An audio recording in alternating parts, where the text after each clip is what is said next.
रात को 11 जून को 12:30 बजे दौलात सिन्हा जो राइस मिल है पेट्रोल पंप के पास वाले, उसने बताया कि आप जो निर्माण कार्य के लिए जो रेत रखे हो उसको कोई हाईवे वाला और जेसीबी वाला लेके जा रहा है करके। जब आया तो जेसीबी जो है पेट्रोल पंप में खड़ा हुआ था, तो सुबह उसका मालिक आया ड्राइवर, उसको पूछा तुमने मेरे प्राइवेट जो जगह है 341 बटे खसरा क्रमांक खेत है उसमें निर्माण कार्य के लिए जो रेत रखा हूँ बारिश के लिए उसको क्यों उठाया हो करके। तो उसने कहना हुआ कि मेरे मालिक प्रतीक अग्रवाल ने बोला है तो मैं उठाया हूँ, है ना। तो प्रतीक अग्रवाल को फोन में बात कराया मेरा, तो प्रतीक अग्रवाल जी से बात किया मैं फोन में, तो उसने कॉन्फ्रेंस में बोला तहसीलदार को लिए कॉन्फ्रेंस में, और जब तहसीलदार जी को विजय साहू उसको कॉन्फ्रेंस में लिया तो तहसीलदार साहब को मैंने बताया कि ये मेरा प्राइवेट जगह है, निर्माणाधीन कार्य चल रहा है ना, वहां से इसने बिना बताए, तो उसका कहना हुआ कि वो जो रेत है वो अवैध तरीके से डंप किया गया। तो मैं कहा, मेरा कहना हुआ अवैध तरीके से डंप किया हूँ ठीक है, लेकिन आप मेरे को नोटिस तो देते हैं, मैं कागज देता हूँ उसका अवैध है या लीगल है ना। आपने मुझे बिना बताए 11:30-12 बजे रात के आसपास आप रेत उठा दिया ऐसा कर। तो उसका कहना हुआ कि आप प्रूफ करिए, हम आपका जो रेती और गिट्टी जो उठाया है उसको हम वापस लाके देंगे करके। और फिर मैं सेकेंड दिन गया उसके पास, विजय साहू के पास, उसके ऑफिस में, तो उसने कहा एसडीएम सर ड्यूटी में गए हैं, आएंगे, ड्यूटी बोलता हूँ ट्रेनिंग में गए हैं, आएंगे, हम उनसे बात करेंगे, फिर आपका रेत और जो गिट्टी उठाया हम उसको वापस कर देंगे करके। आज तक ना रेत भिजवाया ना गिट्टी भिजवाया, और बारिश भी चालू हो गया। अब मेरा मकान जो है निर्माणाधीन अधूरा पड़ा हुआ है, मटेरियल का अभाव है। देखिए ये मामला इतना बढ़ गया है कि इसको हमारे प्रदेश स्तरीय नेताओं को संज्ञान में लेना पड़ा। उनके आदेश से हमारे जिला कांग्रेस कमेटी के अध्यक्ष भागवत साहू जी ने एक जांच कमेटी का गठन किया था। इसमें 9 सदस्य थे। सारे सदस्य आज ग्राम मुड़पार में गए थे जांच करने के लिए। वहां जाने पर पता चला, मतलब जांच का मुख्य उद्देश्य ये था कि ये जो बात इतनी लंबी चौड़ी कही जा रही है वास्तव में उसकी वास्तविकता क्या है। हम जा कर के आज स्पॉट को देखे, जगह को देखे, गांव वालों से मिले, कोटवार से मिले। वहां पर जाने से ये पता चला कि ये जो कार्रवाई है ये पूर्णतः संदिग्ध कार्रवाई है। वहां गांव के लोग रेत निकाल करके रखे थे। कुछ लोगों का कहना है कि वो प्रधानमंत्री आवास के लिए रेत रखे थे। डोंगरगढ़ की टीम आई, तहसीलदार की टीम आई, न किसी से बात की, न किसी से चीत की, ना कोई मुनादी हुआ, न किसी प्रकार की कोई कार्रवाई नहीं हुई। सीधा उठाए और रेत को ले जाना शुरू कर दिए। किसी को कुछ समझ नहीं आया। और ये काम दिन के उजाले में नहीं, रात में भी किया गया है। भाई जब शासकीय कार्य था उसको दिन में निपटाया जा सकता था, रात में करने की क्या जरूरत थी, लेकिन रात में भी किया गया। जैसे अवैध परिवहन का कार्य जो अवैध रेत का काम करने वाले ठेकेदार लोग करते हैं उसी प्रकार किया गया। यहाँ कहीं ना कहीं स्पष्ट हो रहा है कि ये रेत के चोरी का ही मामला है। और जब कोतवाल से पूछा गया कि कितनी रेत थी तो वो बोली कि मैं मात्रा तो नहीं बता सकती, लेकिन चारों तरफ रेत फैला हुआ था। वो दिशा बता रही थी, यहाँ दूर तक था, यहाँ दूर तक था। तो उससे बिल्कुल सही स्पष्ट हो रहा है कि 700 से 800 ट्रिप रेत वो था ही।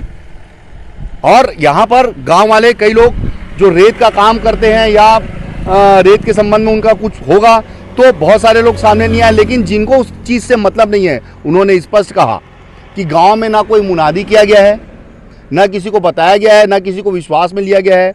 फिर मैं पूछा कि आप लोग हो सकता है हल्ला किए होंगे, तभी तो पुलिस बल बुलाया गया था आप लोगों की तरफ से। बोले हमको जानकारी नहीं दी गई है। दूसरी चीज, यहां पर कोई अवैध रेत के संबंध में किसी प्रकार का कोई शिकायत भी नहीं किया गया है।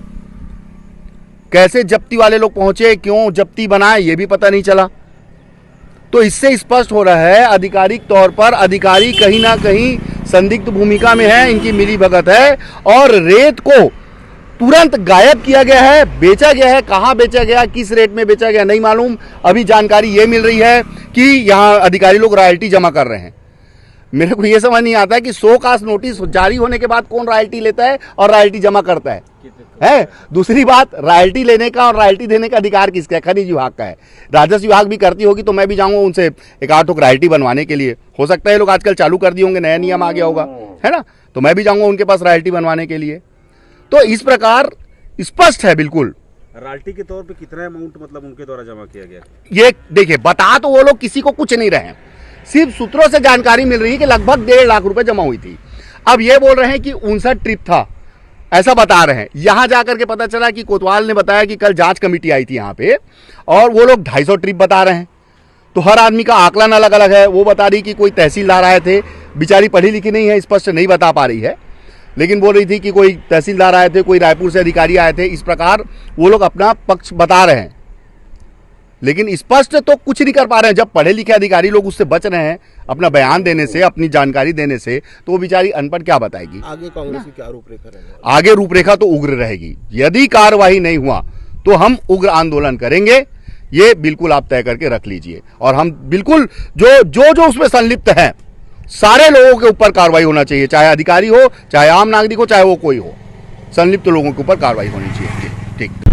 डोंगरगांव विधानसभा के मुहतार में रेत का मामला की जानकारी आई थी और उसमें लगातार मीडिया और इसके माध्यम से पता चल रहा था कि एसडीएम ने रेत जब्ती बनाकर उसको बेच दिया है।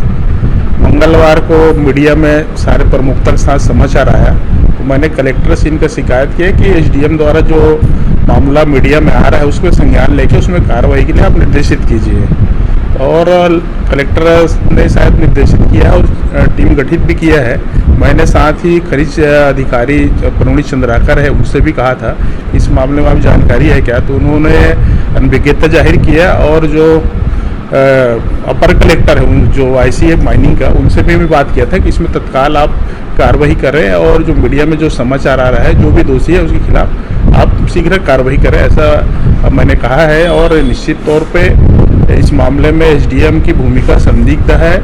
उमेश पटेल जो है उन्होंने गलत जब्ती बना के उनको माइनिंग को हैंडओवर करना था और जो माइनिंग अपनी कार्रवाई करती, लेकिन एसडीएम पूरे मामले में रेत को खुद ही जब्ती बनाना, खुद ही बेचना और ये शासकीय राशि का खजाने में जमा हुआ है कि नहीं हुआ, जांच का विषय है। और कलेक्टर ने तीन लोगों का जांच कमेटी बनाया है और उसमें जांच चल रही है और निश्चित तौर पे जो भी दोषी होगा उसके खिलाफ सरकार द्वारा कार्रवाई की जाएगी।